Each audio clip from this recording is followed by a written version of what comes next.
Hello everyone, if you're new to my channel, consider liking and subscribing.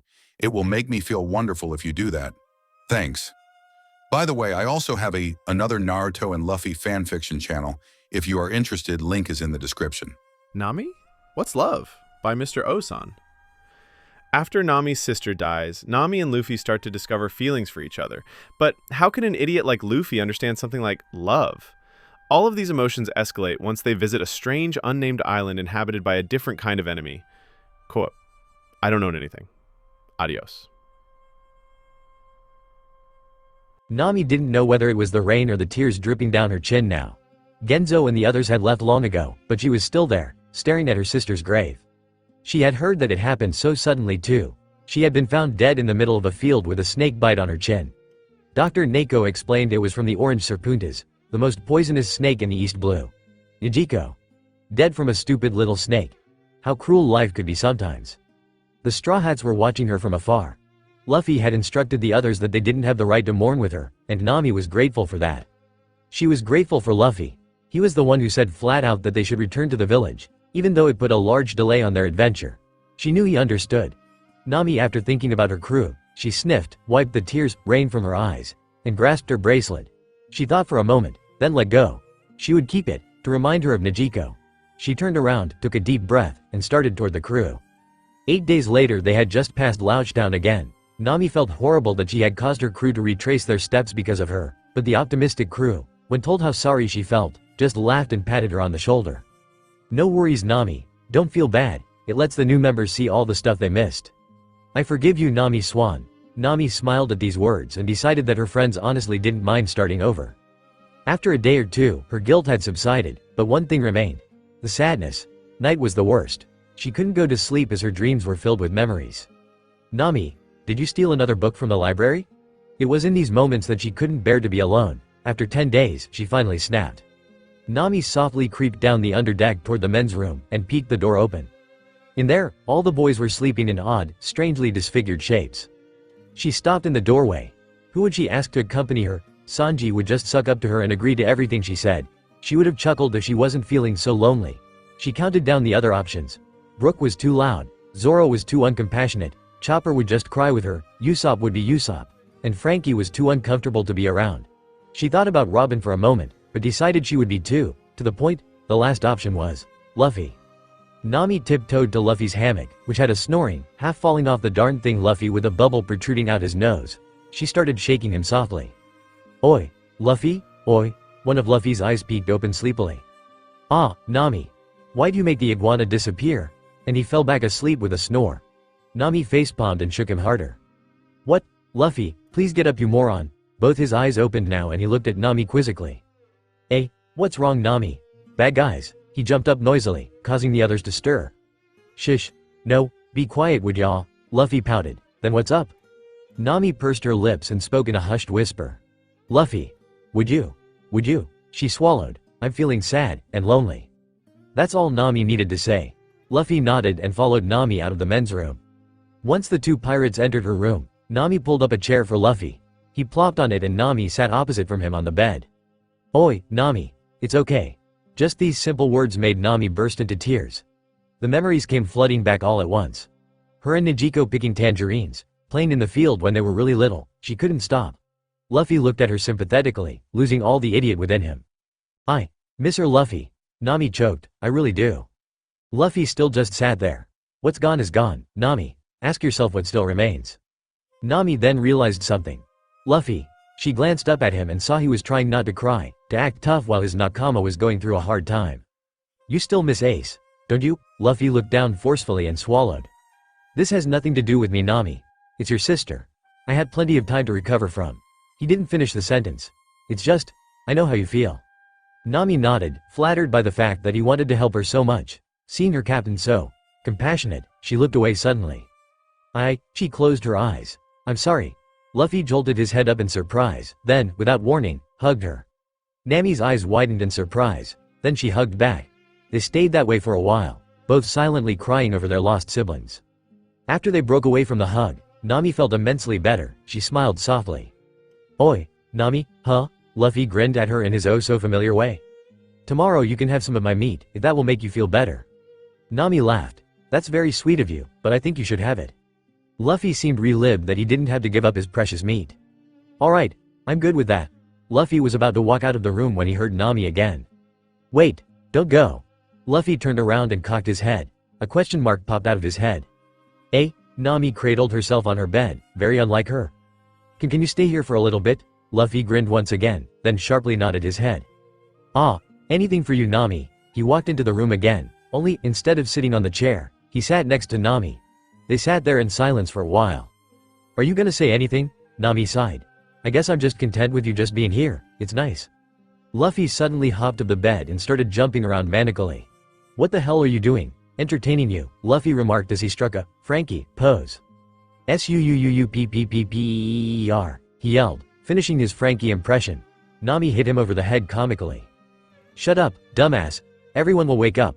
Luffy pouted on the floor, and Nami then regretted hitting him. Funny, he had done it so many times, why was she feeling bad about it now? Sorry, Lou. Luffy's eyes popped out of his sockets in shock. Nami said sorry. Nami covered his mouth, him squirming around. What part of be quiet, don't you understand? After they ragged on each other for a while, Luffy asked. How long do you need me here? Nami looked down. Maybe the whole night. Okay doke, Luffy remarked, and he grabbed a pillow from Nami's bed and laid it on the floor. He flopped on it and fell asleep. Already? Nami shouted. She. Just kidding, Nami. He put his arms behind his head. I won't go to sleep till you do, just in case you feel sad again. Nami paused. She knew he was just being a good friend, but he was just so kind. Nami knew that he was kind, but it affected her differently this time for some strange reason. She fidgeted nervously. Nami? Nami perked up and glanced at him. Yeah? Luffy grinned. I like when you're happy, Nami, it's nice. Nami blushed, then tried to hide it. What the hell was going on? Why was she acting so weird? She shook her head and coughed. Oi, you okay? Before she could even answer, Luffy stood up to give her another friendly hug. Nami was so surprised by this one, she just stayed still in shock. This one seemed different. She noticed how strong yet gentle his grip was, and how soft his rubbery arms were.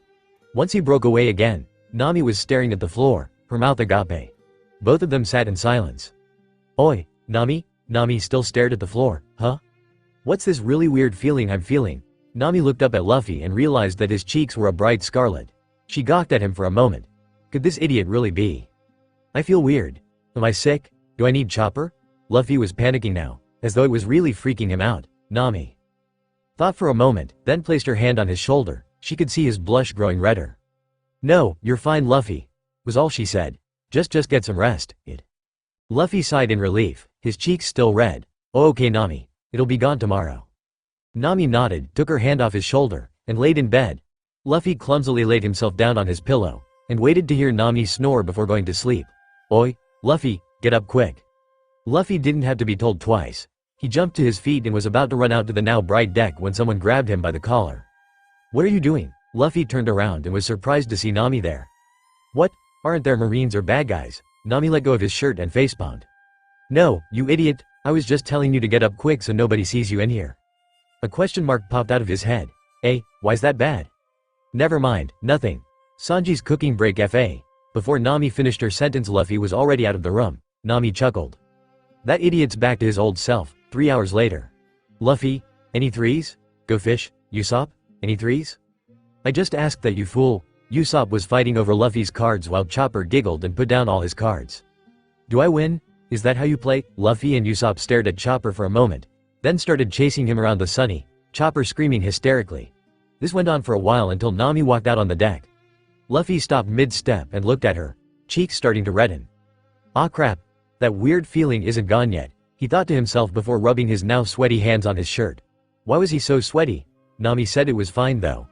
Luffy sighed and sat down cross-legged on the deck, fascinated by a beetle. Nami had seen Luffy. She almost laughed. He could be really cute if he wanted to. She smiled and sat down on a chair, reading her newest book, All You Need to Learn About Romance. She thought that maybe if she knew how Luffy was feeling, she might be able to help him get over his weird feeling, or whatever. Nami laughed again and started reading. The night came again, and once again. Nami could not be alone. This time, Luffy expected her to come, and was already out when she appeared in the door. Hi Nami, he said as he sprawled on Nami's floor stupidly. Nami sat on the bed again, chuckling at his stupidness. So, are you sad again? Nami smiled and blushed a little, hiding it, and replying. Not anymore, still, I like when you're here. Luffy grinned wide, then sat up straight holding his feet. I'm glad that you're feeling better, he frowned. I don't like it when you're sad. Nami blushed softly and hid her face in her hands. Luffy cocked his head. Nami? Are you having the weird thingy too? Nami peeked at Luffy from underneath her hands. He was sitting there, feet touching each other, with a cute, pouty expression on his face. Normally she would have thought he looked kiddish, but now, it seemed cute. She smiled into her hands. What's wrong? Nami shook her head and rubbed her neck, still feeling hot around the cheeks. I guess I have the weird thingy, too. Luffy stared up at her for a moment, then stood up and walked to the bed. He plopped down next to Nami and put his arm around her. Nami's eyes widened in surprise. Luffy, gah. Luffy pulled his arm away. Sorry, was that not the right thing to do? Did I hurt you? I'm confused. Nami almost had to laugh as Luffy was looking this way and that, unsure if he made her sad or scared for some reason. She scooted closer to him and put her arm around him this time. This made Luffy stop mid-panic and just stare at the ground oddly. They sat there for a minute, before Nami rested her head on his shoulder. Luffy noticed the weird feeling was even more pronounced than before. Luffy, huh? What, am I doing something? Nami laughed. No, you're doing perfectly fine, Luffy sighed. Okay. I don't want you to feel weird like me. Nami frowned a little. Luffy. I hate to ask you this, but, she scooted closer. Can you maybe tell me some stories from your childhood? Luffy froze. He grew quiet, leaving the question unanswered. Luffy swallowed nervously. Why? Nami realized he had just made him solemn and mournful for his brother, but she had a plan. Just because. It would make me feel less sad. Luffy sat there, still sitting awkwardly with Nami's head on his shoulder. Okay. If it makes you feel better. Luffy thought about some memories, but one seemed to jump out at him right away. Once when I was 9 and Ace was 12, we decided to go hunting for these weird animals called snipes. Snipes? Nami asked compassionately. Oji-san told us about them, so we headed out to look for him. But we looked and looked everywhere, and we couldn't find anything. Maybe they were scared of you guys, I dunno. They were somewhere in a mystery place that even Ace couldn't find. So we headed back to Dayton's. On our way back, a huge bird thingy stopped in front of us. Luffy was becoming exited now. A bird thingy? Yeah, it was as big as that big old tiger that we beat the crap out of. But this bird didn't attack us. Ace and I walked up to it and jumped on its back. He started laughing. She. It started trying to buck us off, but we were too strong. Nami was laughing along with him, of course you were. Finally we got bored and headed back, but when we told Oji-san that we found the snipe, he sure was surprised. After Luffy finished his story, he grew silent. Nami lifted her head and saw that Luffy was crying. Oi, Luffy? Luffy pinched the bridge of his nose, as if he was trying to stop crying due to looking weak, but he couldn't stop. Nami stared at him in sympathy, then hugged him, holding his head to her shoulder. They stayed that way for a while. Then Luffy broke off, trying to act like he wasn't just crying. You guys were close, weren't you? Luffy nodded sharply. Nami hated seeing him like this. It didn't seem right to her. Luffy. Would you like a midnight snack? Would that cheer you up? He nodded again. Nami smiled and slowly sneaked to the kitchen and back, bringing a plate full of leftovers. She set them on his lap, and put her arm around him again.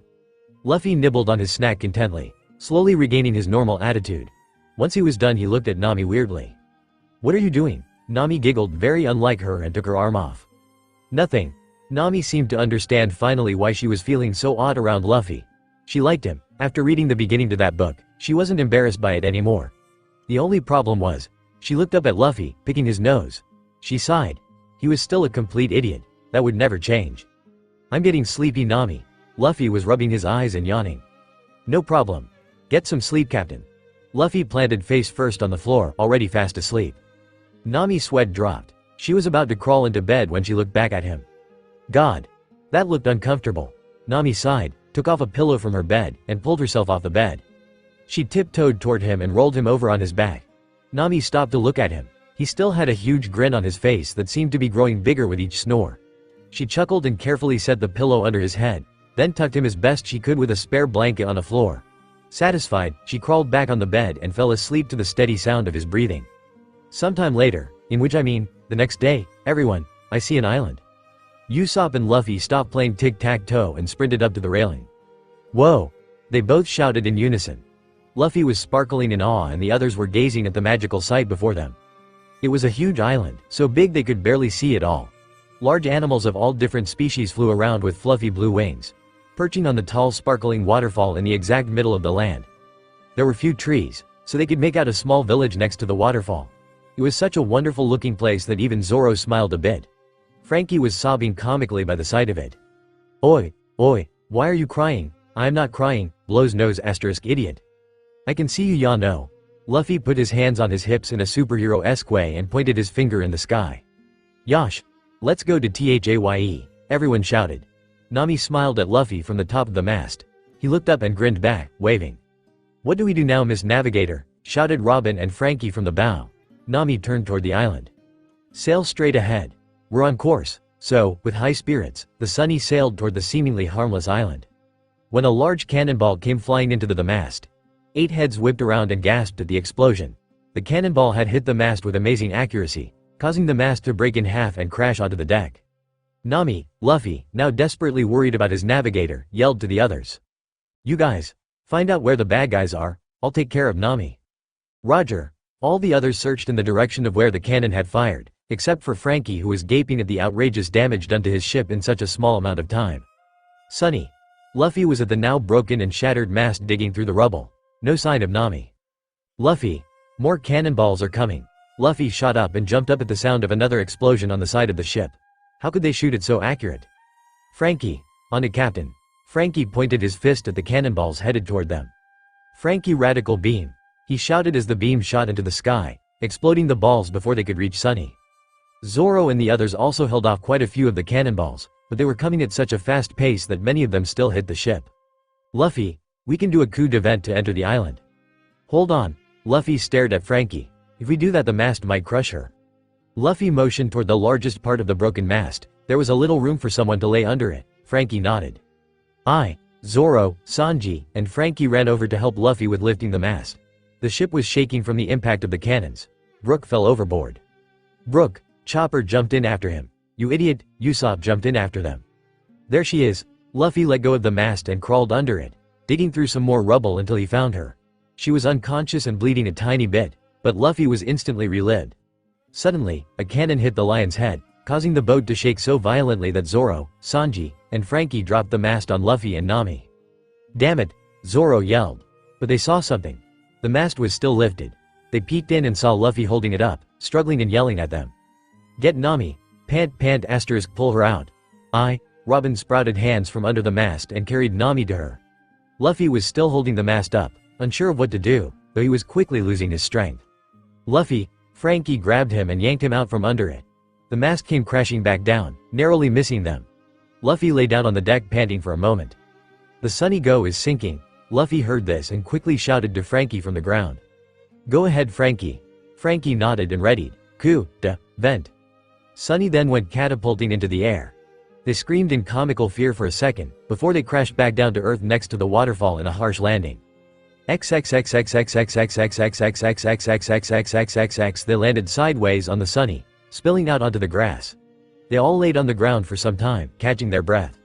Wah, how, huh, even I, the great Usopp, can't shoot that accurate from that far away. Frankie was the first up. He gazed in horror at the utterly destroyed Sunny. Everyone else stared at it too. Can you fix him? Frankie nodded. Yeah, but that's pretty bad. It might take a while to fix. Chopper was sitting in the grass, treating Nami. Luffy tore himself from the Sunny and headed toward them. Chopper. Is she alright? She just was hit in the head a little. Nothing bad. Luffy grinned in relief and kneeled next to her, poking her. Oi, Nami, nah, stop poking her. Luffy laughed and sat cross-legged next to them. Chopper sighed. Why do you want to stay here? Isn't it boring? Luffy rubbed his hair under his hat. Hey, I'm fine. Go treat the others. I think Usopp got a burn or two. Chopper made a scared face and ran over to Usopp with a bandage in one hand and a thermometer in the other. I'll save ya, Usopp. Luffy grinned. She, things are getting interesting now, aren't they, Nami? He looked at her and pouted. Oh, yeah, you can't talk. A pause. He glanced at the bandages on her head and frowned, then he pet her head awkwardly. I'm sorry that you got hurt. I'll try to do better next time. Oi, Luffy, eh? He stood up and glanced at Sanji. We have a problem. Luffy became serious and followed Sanji to where the others were sitting. When all the chaos was going on, we realized who was shooting at us. Luffy raised his eyebrows. Who? Zoro sighed heavily. Some animals. WHAAAT? Luffy and Frankie both made weird faces. Yeah, they were animals, but human almost. Kinda like that weird bear thing that's on that one guy's crew. Who? Traf guy. Yeah. BMO or whatever. Beto. No, I think it was Bidao. Beppo? Nah. Beppo doesn't sound right. It was Beppo. Whatever, they were walking, talking animals. Like me. Stay out of this chopper. Everyone just sat there in silence for a moment, before they heard footsteps. Ah, Miss Navigator. You're awake. Nami stood next to them and rubbed her head. TCH. What the hell was that for, those jerks? Hi Nami, they were talking animals like Traffy's bid-out thingy. Nami made a quizzical look at Luffy. What? Trafo is bear guy. Oh, you mean Beppo? I told you Marimo, shut up curly brow. Nami smiled at Luffy and they both laughed. Well, I guess we sleep outside today, huh? Nami remarked after seeing the sunny, Luffy fist pumped. Yeah, camping. Nami giggled and rubbed her head again, only this time in shyness. Yeah, camping. Woo, Luffy clapped his hand on Nami's shoulder and looked at her right in the eyes, smiling. I'm glad you're alright. Nami blinked, you too. He grinned and went running after Usopp, apparently playing a game of tag. Nami chuckled and looked around her. The forest was nice, and big, and green. This was a wonderful island, as long as they didn't run into the animal people again. She headed toward the sunny to get her chair and her book. It would be nice to rest for a while, we all kinda needed it. That night Luffy couldn't sleep. Nami hadn't come for him that night, so he just decided to set up his bed on the top of a tall tree next to the waterfall. It calmed him. It vaguely reminded him of his childhood hideout, and it was also dangerous, so that was a bonus. Oddly enough though, the sleep bubble wouldn't come, so he just lay there on the branch listening to the sounds of the nature. Suddenly, he heard a splash. Huh? He slid down the tree and peeked from behind it. He noticed someone in the waterfall, apparently sitting off the edge next to the spring under it. Nami. It was indeed Nami. He hesitated, feeling weird once again, but slowly stepped toward her. Hi Luffy. Luffy stopped mid-step, surprised. He then coughed and put his hands behind his back shyly. How'd you know I was here? She turned her head toward him and stuck out her tongue. Blah. Instinct, Luffy grinned and sat next to Nami timidly. Nami unexpectedly pulled him closer and cuddled on his shoulder. They both stared at the beautiful scenery for a minute before Luffy sighed. I'm kinda bored. Nami rolled her eyes. Geez, there can't be one silent minute with you, can't there? Luffy pouted and tugged on his hat. Oi, Nami? Aw? Why have you been getting so close to me lately? Nami giggled and placed her hand in his lap. Luffy seemed unaware of this. Because you're an idiot and you don't care if I do or not. Luffy looked at Nami's head resting on his shoulder. He blushed heavily. The weird feeling hasn't gone yet, Nami. He rubbed his head. You said it would be gone soon. What is it? Nami lifted her head and turned herself around so she was facing Luffy. Luffy cocked his head and turned too so they were facing each other. Nami smiled and leaned close to him. It's called love, Luffy. A question mark popped out of his head. Love? Nami giggled again. Unlike her, she was about 3 inches away from Luffy. He seemed nervous. Oi, why are you so close to me? Just then Nami leaned in and very gently connected her lips with his. Luffy's widened in surprise and he just sat there, utterly lost at what the heck was happening. Nami let go and laughed loudly. What was that? Asked Luffy, still lost. Nami facepalmed, blushing under her hand. That was a kiss, Luffy, was all she said. Luffy smiled softly. Did it make you feel good? Nami looked up at Luffy's kind expression and smiled back. Yes, very. Me too. Nami raised her eyebrows. Huh? Luffy sat there silent for a moment. Nami grinned and leaned in again. A seagull flew overhead as the navigator and her captain shared a long and innocent kiss in the moonlight. After a few minutes Nami disconnected and gazed at Luffy. He did the same. Luffy? Aye. She couldn't think of anything to say. She usually settled this problem with hitting someone and yelling, but she didn't. She just sat there unsure of how to handle this unfamiliar feeling. Luffy thought for a moment, then slowly took off his hat and placed it gently on Nami's head. She stared at him in surprise. He just grinned his horrifyingly giant grin and walked toward the tree. Wait, Luffy. He bent over backwards to look at her, making him look rather idiotic. What? She was too flustered to even groan or laugh at the stupid gesture. She stood up slowly. I'm afraid to sleep in this place. What if one of those cannon animals sneaks up on me and kills me? Or worse, steal my belly? Luffy turned around and tapped at his head, signifying his hat. The hat will protect you, Nami. He laughed. Nami patted the hat. I'm trusting you, hat. She laughed along with him. Luffy started clambering up the tree until Nami couldn't see him anymore. Nami took the hat off her head and stared at it. How many memories does this simple, ratty straw hat hold? Don't touch my hat, it's my treasure, she quickly shuffled through her mind. Alabasta, Skypia, Water 7, Eni's Lobby, Thriller Bark, Sabah di Archipelago, Fishman Island. All the other thousands of islands they've been through. That silly old hat had always been there, shoved on his head every second. That hat knew more about Luffy than anyone else. It was his treasure, and Luffy trusted her with it. She teared up at this. God, I'm out of character. She didn't care that she probably looked like a foolish young girl. She cared for him. She wanted to do something special for him like he had done for her hundreds of times over. She looked back at the ratted hat.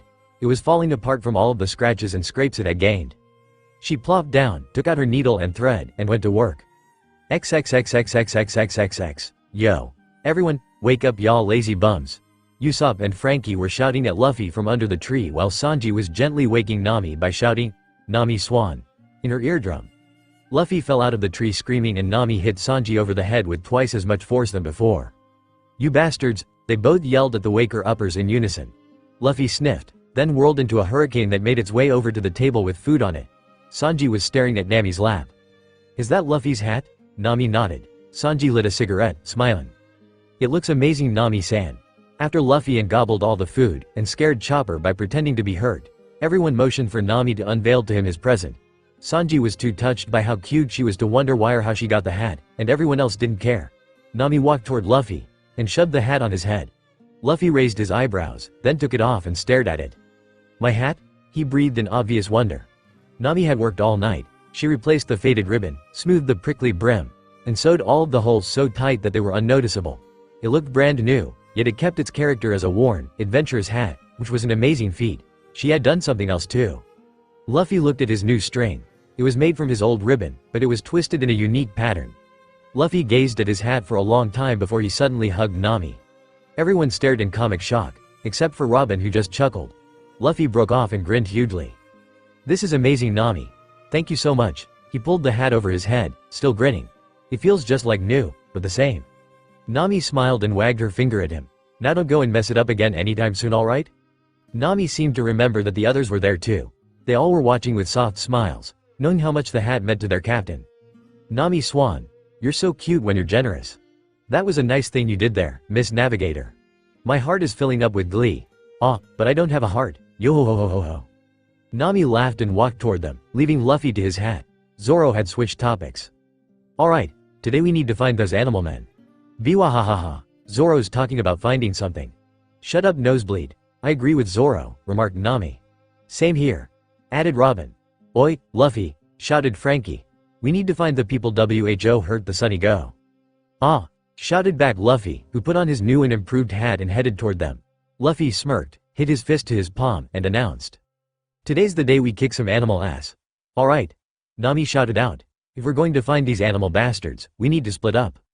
Everyone looked at each other. "Alrighty, fine with me." "Sounds good." Nami glanced toward Luffy, who was spinning his now pretty hat on his finger. "Luffy can chose." Luffy looked up and instantly said, "Me and Nami."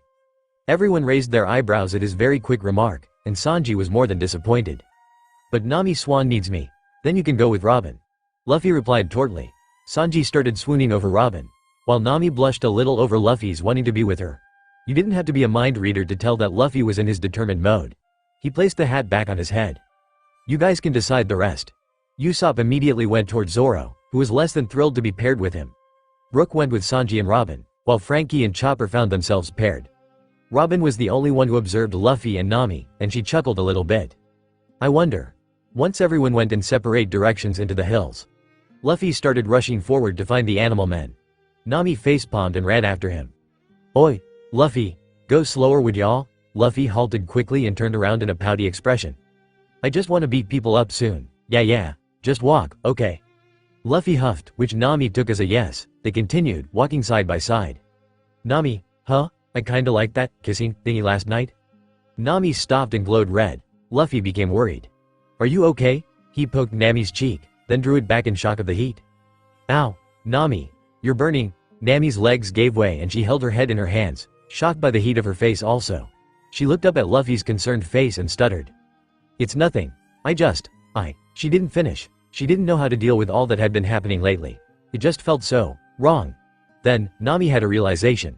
"Fine, if I'm feeling this way, I had better stop acting like a childish idiot.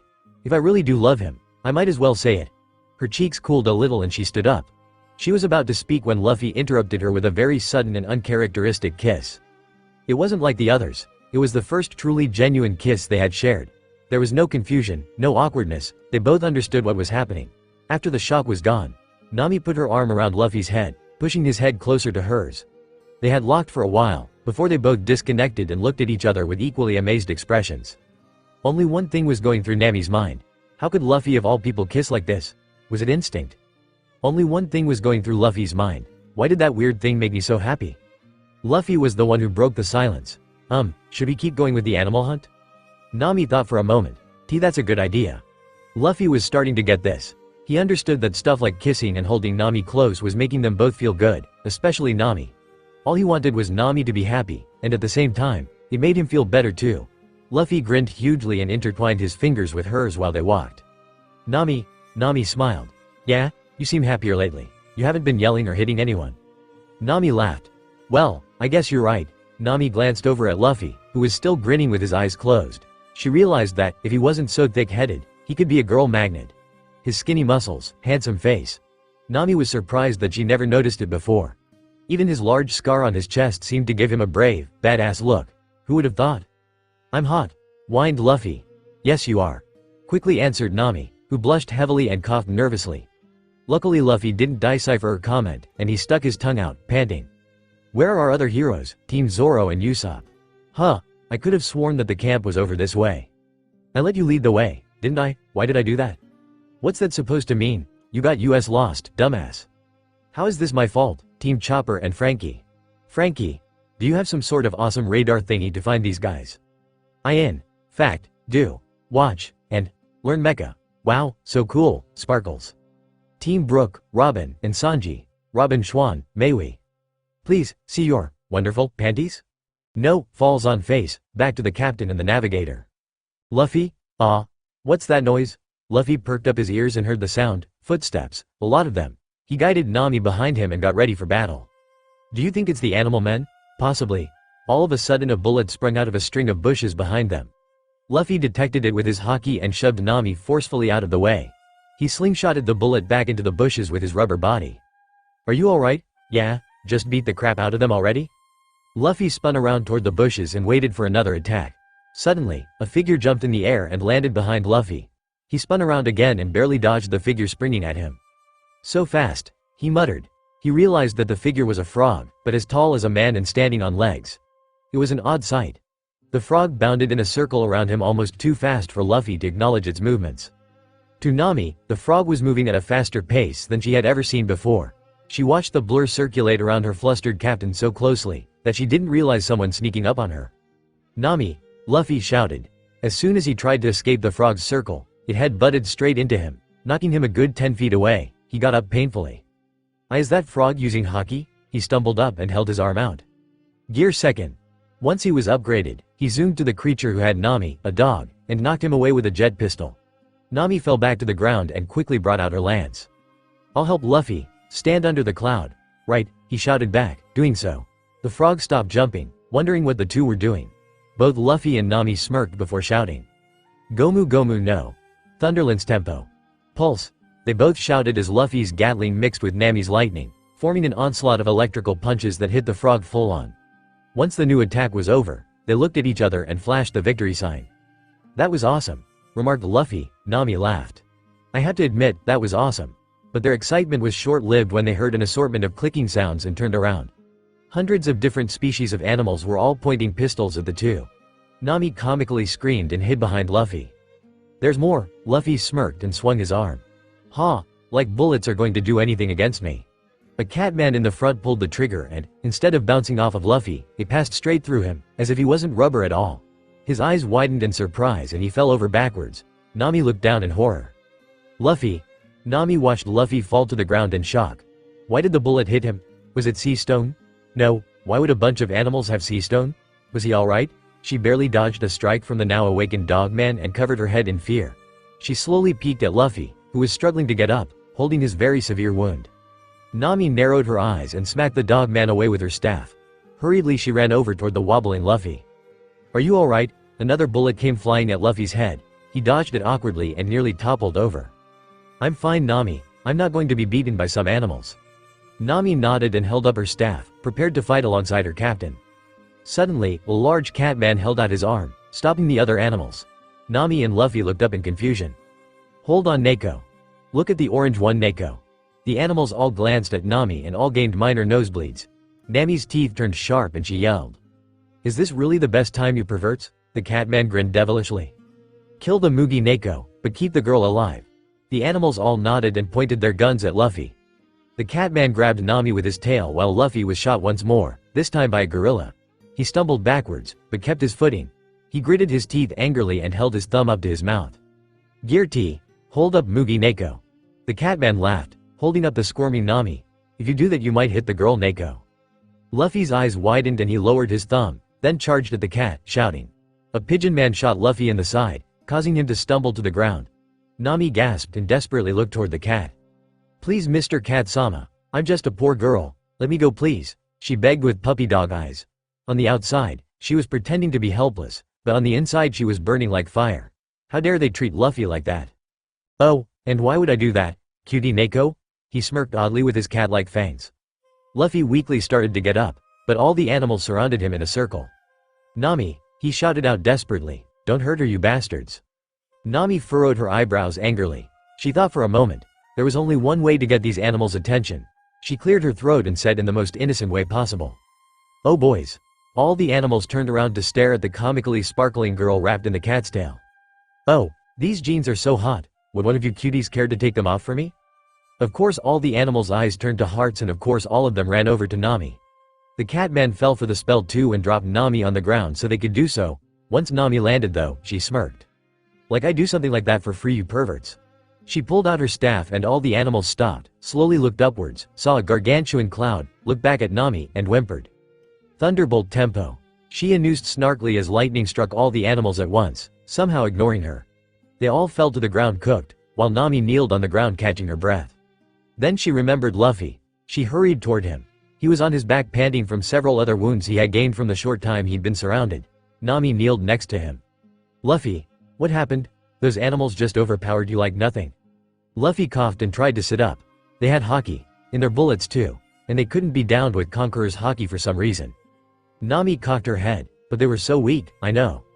He finally sat up and grabbed his bleeding shoulder. And I couldn't hit them with anything cause they had you. Nami winced in guilt. Luffy smiled and put his hand on Nami's shoulder. Don't worry about it, Nami. You did great, you were awesome, she. He laughed weakly, clearly starting to pass out. Nami noticed and shushed him. Luffy, we need to get you to Chopper right away, you're hurt badly. She tried to stand him up, but his legs wobbled too much and he fell back on his butt. Nami raised her eyebrows in sympathy. Okay, she desperately started to think. Then she squatted in front of Luffy, her back to him, get on. Luffy hesitated, not wanting to burden Nami. You can't, I'm way too HEA. Shut up and get on, you idiot, she interrupted harshly.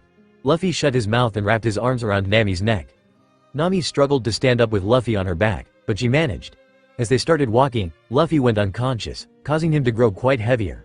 Nami pinched her eyes closed and kept heading toward the camp, carrying her wounded captain the whole way. XXXXXXXXXXXXXX back at the battlefield. The Catman painfully woke up, he banged the ground. That sneaky girl tricked us, I'll make her pay for that, Neko. He suddenly noticed something on the ground. It was of bluish color and was quite long. He crawled over and picked it up. Oh, it's that thing that girl was using. He grinned and stood up with the Klima tact. How nice of you to leave it here with me, cutie Neko. Damn it, breathed out Frankie, plopping down on a stool near the Sunny. Even with my super radar, I couldn't find those bastards. Suddenly, Frankie appeared on the ground with a dark aura around him. I'm useless today. Useless. If we didn't find them, maybe somebody else did, commented Chopper softly. Suddenly they heard a mixture of haunting sounding singing and swooning. Chopper rushed over to them, tugging nervously on his blue cap. Did you guys find them, Robin? Robin shook her head, expertly blocking out the obvious annoyance that was occurring beside her. Chopper sighed and plopped cross-legged on the grass. Robin glanced over in Frankie's direction, slightly amused by his depression. Shouldn't Mr. Robot get to work on the Sunny? Robin asked passively. Chopper lifted his eyes and ran steaming toward him. Frankie, you bum. Get to work, idiot. Robin giggled at the reindeer hitting Frankie over the head, but then she heard something from behind her. She turned around and saw a disfigured-looking figure in the distance. Everyone, who's that? Sanji and Brooke looked up from their spell and Chopper glanced behind him. Robin squinted for a moment before widening her eyes. It's Luffy. What? Robin and Chopper rushed over and saw a very weak and worn Nami carrying the wounded and unconscious Luffy on her back. Nami collapsed onto her knees and dropped Luffy on the ground. Robin kneeled next to her while Chopper checked out Luffy. "Nami, what happened to you too?" Robin asked concerned. Nami was panting and couldn't answer. Robin blinked. "Sanji-kun, please come here," demanded Robin. Sanji whirled over in a hurricane of hearts, but stopped when he noticed the condition Nami was in. "Nami-san, did you find them? Why is Luffy so badly injured?" "Leave her alone for right now," snapped Chopper. "She needs treatment too. I just need to stop the bleeding on Luffy first." Brook and Frankie motioned for them, and they left Chopper to his work. XXXXXXXXXXXX an hour later, Luffy had been moved to inside Chopper's tent and Nami was resting in hers. Nami awoke to activity outside. "Huh? What?" She winced painfully, and noticed that she had a bandage around her head. "Why'd I need a bandage?" she thought, until she touched it and winced. "Maybe I cut it when I fell down." She crawled out of the tent and saw everyone sitting around the fire tensely. It was turning night. She stood and walked toward them. "Nami!" jumped everyone. They all smiled at her happily, and Sanji of course freaked out. Nami giggled, but then noticed some of the crew were missing. "Oi, where are the others?" she asked Robin. "Well, Chopper is in his tent operating on Luffy." "Operating," shouted Nami. Frankie and Brook glanced at each other and Robin looked at her sympathetically. "He has to get the shrapnel from the bullets out, Nami," she said tautly. She noticed that the rest of them were worried about the outcome too. "And what about the other two? You mean Usopp and Zoro?" Sanji lit a cigarette. "The Marimo and the idiot haven't come back yet." "Oh god. They got lost, didn't they?" Nami facepalmed. "Stupid idiots." They were interrupted by Chopper, who walked out of the tent seriously. His fur was blood-stained. "Chopper!" Nami exclaimed, running over to him. "Is he alright?" "Ah," replied Chopper. "But he lost a lot of blood. He'll need to rest for a while." Nami sighed in relief and the others loosened up and smiled. Nami winked at Sanji. "He'll get better faster if you give him meat, you know." Sanji contained his excitement over Nami winking at him and grinned. "On it, Nami-san. Thank you, Mr. Reindeer. I'm not sure what we'd do without you." That doesn't make me happy, Robin, you asshole." Everyone laughed and Sanji started cooking dinner. Only one person was absent from dinner. Nami had sneaked away and crawled inside Chopper's tent flap, holding a plate filled with meat. There she saw a heavily bandaged and quite pale Luffy. Aside from that, however, he was softly smiling in his sleep, breathing steadily. Nami smiled in sympathy and lay down the plate. "Luffy. No answer, of course. You're such an idiot, making us worry like that." Nami sighed and sat up, kneeling right beside the sleeping boy. She stared at him for a moment, then crossed her arms. "You owe me 1 million belly for carrying you all those miles. You'd better pay." She paused, looking shyly over at a corner. Then Nami rubbed her neck. "Alright, since you're hurt I'll make it 100,000. Another pause. "Fine. You don't have to pay, I guess." Just then, Luffy's hand lay onto hers. Nami raised her eyebrows in shock and glanced at his eyes, which were starting to open. "Nami?" he questioned, squinting over at her sleepily. Nami stared at him, watching his eyes slowly come back to life. He frowned, still dopey from the pain reliever. "Why'd you do something like that, Nami? You hurt yourself." Nami scoffed. "Look at you, moron, you look like a mummy." She coughed, staring at the floor shyly. There was his kindness again. "I wish I could hit myself over the head." Her thoughts were interrupted by Luffy sitting up suddenly, knocking over a couple liquid bottles. "Luffy. What? I'm bored. I want to go play with Usopp." "Usopp's not back yet." Luffy raised his eyebrows, the color coming back into his cheeks. "Then Chopper. He'd just yell at you." Luffy pouted and lay back down, wincing from his back hitting the ground. "Then I guess you are the only one left," he grinned. "Yeah." Nami wagged her finger. "But we stay here. Don't get out of this tent until Chopper says so, alright?" "Ah, alright, alright." Luffy suddenly grabbed Nami's hand and put it to his chest. Nami was surprised by this gesture. Instinct, she decided again. She blushed softly and scooted closer to him, and gently lay his head on her lap. "Is that more comfortable than lying on the ground?" Luffy closed his eyes and laughed. "Shishishi. Your lap is warm." As if this was the most amusing thing in the world. Nami laughed along with him, and started stroking his messy, yet surprisingly soft hair.